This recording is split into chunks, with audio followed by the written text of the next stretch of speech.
May 17th, in history. In 1749, Edward Jenner was born in Berkeley, England, a rural village in Gloucestershire, where smallpox ravaged communities with brutal regularity. In 1796, Jenner observed that milkmaids rarely caught smallpox. He inoculated a boy with cowpox and proved it granted immunity, creating the world's first vaccine. Jenner's discovery launched modern vaccinology. Smallpox was declared eradicated in 1980, saving billions of lives and inspiring every vaccine that followed. In 1756, Europe stood on a knife's edge. Britain and France, rival empires spanning continents, had been clashing in the colonies for years. On May 17th, Britain formally declared war on France. Prussia invaded Saxony, and within months, every major European power was drawn into conflict across 5 continents. The 7 Years' War reshaped every colonial empire on Earth. Britain's victory over France set the very conditions that sparked the American Revolution. In 1792, Wall Street was a bustling dirt road in Lower Manhattan, where merchants and traders gathered daily to buy and sell shares in coffeehouses and open air. On May 17th, 24 brokers gathered beneath a buttonwood tree and signed an agreement, setting fixed commissions and pledging to trade only with each other. That single agreement became the New York Stock Exchange, today the world's largest equities market, moving trillions of dollars and shaping the global economy. In 1814, Norway stood at a crossroads. After 4 centuries under Danish rule, the winds of revolution carried bold new ideas to Azores, a manor north of Oslo. On May 17, 1814, 112 delegates signed Norway's new constitution at Eidsvoll, establishing a parliament and declaring the nation a sovereign constitutional monarchy. Though Norway entered a union with Sweden that same year, May 17 endures as Syttende Mai, the nation's most beloved holiday, celebrated with children's parades and joy. In 1861, London's Royal Institution buzzed with scientific curiosity. Scottish physicist James Clerk Maxwell prepared to unveil something the world had never seen. Maxwell projected 3 filtered exposures of a tartan ribbon, red, green, and blue, overlaid into one vivid color image.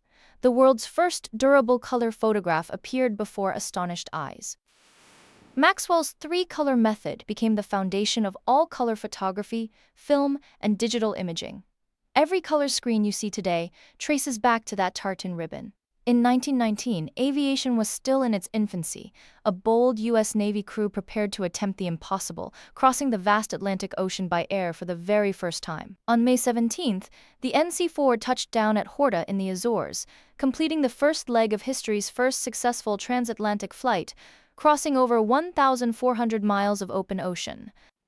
The NC-4 went on to reach Lisbon, Portugal on May 27th, proving transatlantic flight was possible and opening the era of intercontinental aviation that connects the world today. In 1939, Europe's Jews faced mounting terror under Nazi rule. Thousands desperately sought refuge in Palestine, their last hope for safety. On May 17th, Britain issued the MacDonald White Paper, capping Jewish immigration at 75,000 and restricting land purchases, slamming the door on desperate refugees. The White Paper was denounced as a betrayal. It fueled underground resistance, mass illegal immigration, and the tensions that ignited the 1948 Arab-Israeli War. And in 1943, Britain's RAF assembled an elite squadron for a near-impossible mission: destroy Nazi Germany's industrial heartland by breaching its mighty Ruhr Valley dams. Flying just 18 meters above black water, Lancaster bombers released spinning cylindrical bombs that skipped across the reservoir surface and blasted the Moni Dam wide open. The breached dams unleashed catastrophic floods across the Ruhr Valley, crippling German industry and making the Dambusters legends of wartime courage and ingenuity. In 1954, America's public schools were legally divided by race. For decades, black children were forced into separate, underfunded schools under the separate but equal doctrine. On May 17, 1954, the Supreme Court ruled unanimously: school segregation was unconstitutional.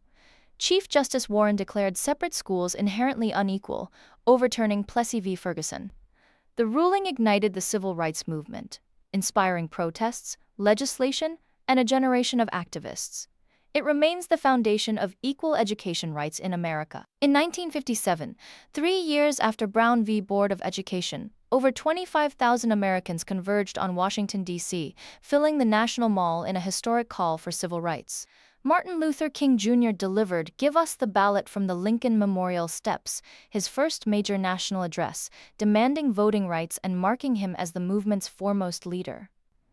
The pilgrimage galvanized the civil rights movement, amplified King's national voice, and helped build momentum for the landmark Voting Rights Act passed 8 years later. In 1973, Washington, D.C. was gripped by scandal. A break-in at the Watergate complex had unraveled into a web of corruption reaching the White House. On May 17, the Senate Select Committee opened live televised hearings. Millions watched senators question witnesses under bright lights, exposing the Nixon administration's abuse of power. The hearings led to Nixon's resignation in August 1974, the only time a U.S. president has resigned. They set a lasting precedent for government accountability and press freedom. In 2011, Queen Elizabeth II prepared to make history. For the first time in nearly 90 years, a British monarch would set foot in the Republic of Ireland. At Dublin's Garden of Remembrance, the Queen bowed her head in silence. She honored Irish rebels who died fighting British rule, a gesture of profound reconciliation once unimaginable. The visit transformed British-Irish relations. Centuries of conflict gave way to partnership, paving the road toward friendship between two neighboring nations forever changed.